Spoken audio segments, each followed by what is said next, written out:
வேட்டையன் திரைப்படம். கன்னியாகுமரி மாவட்டத்தில் பணியாற்றும் சிறப்பு போலீஸ் அதிகாரி அதியன், வேட்டையன் என பெயர் பெற்ற பிரபல என்கவுண்டர் நிபுணர்.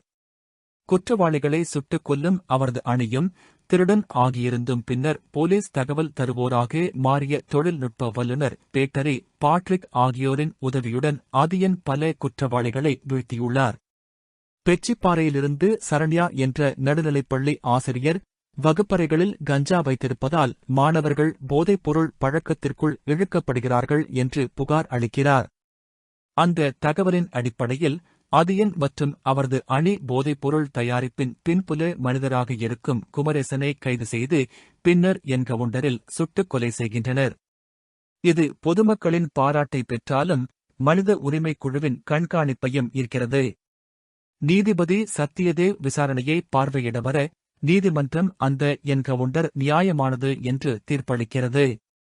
அதியனின் குடும்பத்துடன் நெருக்கம் பெறும் சரண்யா பின்னர் சென்னை மாற்றப்படுகிறார். சிறிது நாட்களிலேயே சரண்யா தனது புதிய பள்ளியின் மாடியில் கொடூரமாக பாலியல் பலாத்காரம் செய்து கொலை செய்யப்பட்டு அவரது உடல் நீர்த்தாங்கியில் கண்டுபிடிக்கப்படுகிறது. எஸ்பி ஹரிஷ் குமார் மற்றும் ஏஎஸ்பி ரூபா கிரண் தலைமையிலான விசாரணையில் மென்பொருள் பொறியாளரான குணா, சரண்யாவின் மாணவி சித்ராவின் அண்ணன், அசம்பாவித அசடுத்தன்மைக்கேளான போர்னோகிராபி பழக்கம் காரணமாக குற்றம் புரிந்தவர் என கண்டறியப்படுகிறது. மாநிலம் முழுவதும் ஆசிரியர்கள் போராட்டத்தில் ஈடுபட்டு குணாவை கைது செய்யவும் சரண்யாவுக்கு நீதி வழங்கவும் கோருகின்றனர். மருத்துவமனையிலிருந்து காவல்துறையை தவிர்த்து தப்பும் குணாவை பிடிக்க அதியன் நியமிக்கப்படுகிறார். கடல் வழியில் துரத்திச் சென்று இறுதியில் அதியன் குணாவை என்கவுண்டரில் கொன்றுவிடுகிறார். பொதுமக்கள் இதை ஆதரித்தாலும் சத்யதேவ் குணா சம்பவம் நடைபெற்ற நேரத்தில் அவர் ஹைதராபாத்தில் இருந்தார் என நிரூபித்து அவர் நிரபராதி என வெளிப்படுத்துகிறார். தன் தவறால் துவண்டு போகும் அதியன், பாட்ரிக், ரூபா, ஹரிஷ் ஆகியோருடன் மீண்டும் விசாரணையை தொடங்கி முதன்மை விசாரணையில் பெரிய பிழைகள் இருந்ததை கண்டறிகிறார். விசாரணை அவர்களை ஒப்பந்த கொலைகாரன் ஹனு ரெட்டியிடம் கொண்டு செல்கிறது. ஆனால் ஹனுவை யார் பணித்தார் என்பதை தெரிந்து கொள்ளும் முன்பே அவர் கொல்லப்படுகிறார்.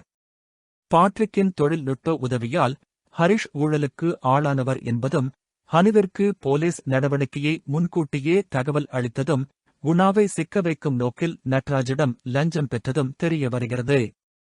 நேட் அகாடமியின் ஊழியர் ஸ்வேதாவிடம் விசாரணை மேற்கொள்ளும் போது அவர்களது தலைவர் நட்ராஜ் சண்முகம் ஆன்லைன் வகுப்புகள் மூலம் போட்டித் தேர்வுகளில் 100% தேர்ச்சி என்கின்ற மோசடி திட்டத்தில் ஈடுபட்டிருப்பது கண்டறியப்படுகிறது. பல குடும்பங்கள் கடன் எடுத்து சேர பின்னர் பணத்தை திருப்பித் தர மறுத்து புகார் அளித்தவர்களுக்கு மிரட்டல் மற்றும் வன்முறைகளும் நடத்தியுள்ளனர்.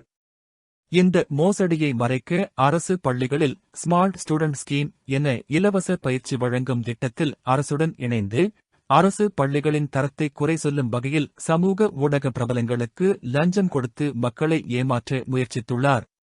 சரண்யாவும் நேட் அகாடமியின் ஆன்லைன் பாடநெறியில் சேர்ந்திருந்த குணாவின் சகோதரியும் சரண்யாவின் மரணத்திற்கு முன்பே இந்த மோசடியின் ஆதாரங்களை பெற்றிருந்தனர். நட்ராஜை கைது செய்ய முயற்சிக்கும் அதியன் பதிலுக்கு பொருளாதார குற்றப்பிரிவுக்கு மாற்றப்படுகிறார்.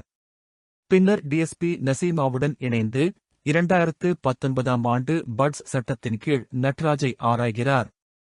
ஆதாரங்களை சேகரிப்பதற்காக அதியனின் மனைவி தாரா, ஒரு சமூக ஊடக இன்ஃப்ளூயன்சர் உதவியுடன் மாநிலம் முழுவதும் மோசடிக்குள்ளான பெற்றோர்களிடமிருந்து புகார்களை திரட்டுகிறார். அதியன், தாரா, ரூபா ஆகியோரை கற்பழிக்க நட்ராஜின் குண்டர்கள் அனுப்பப்படுகிறார்கள். ஆனால் அவர்கள் தோல்வியுறுகின்றனர். சரண்யா அனுப்பிய ஹார்ட் டிஸ்க் அதியனின் கைக்கு வர அதில் நட்ராஜின் மோசடி ஆதாரங்கள் இருப்பது தெரிகிறது. விசாரணை நடந்து கொண்டிருக்கும் போது பாட்ரிக்கை நட்ராஜின் குண்டர்கள் கொலை செய்கின்றனர். ஸ்வேதா பொதுத்துரித குற்றவியல் வக்கீலுக்கு லஞ்சம் கொடுத்து நட்ராஜுக்கு நீதிமன்ற வழக்கு தவிர்க்க வாய்ப்பு கிடைக்கிறது.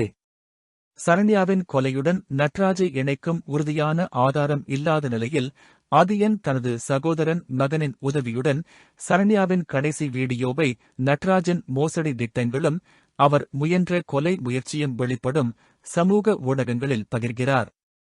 பின்னர் செய்தியாளர் சந்திப்பில் நட்ராஜின் மோசடியையும் குணாவை தவறாக சிக்க வைத்த ஹரிஷின் பங்களிப்பையும் வெளிப்படுத்தி குணா நிரபராதி என அறிவிக்கிறார்.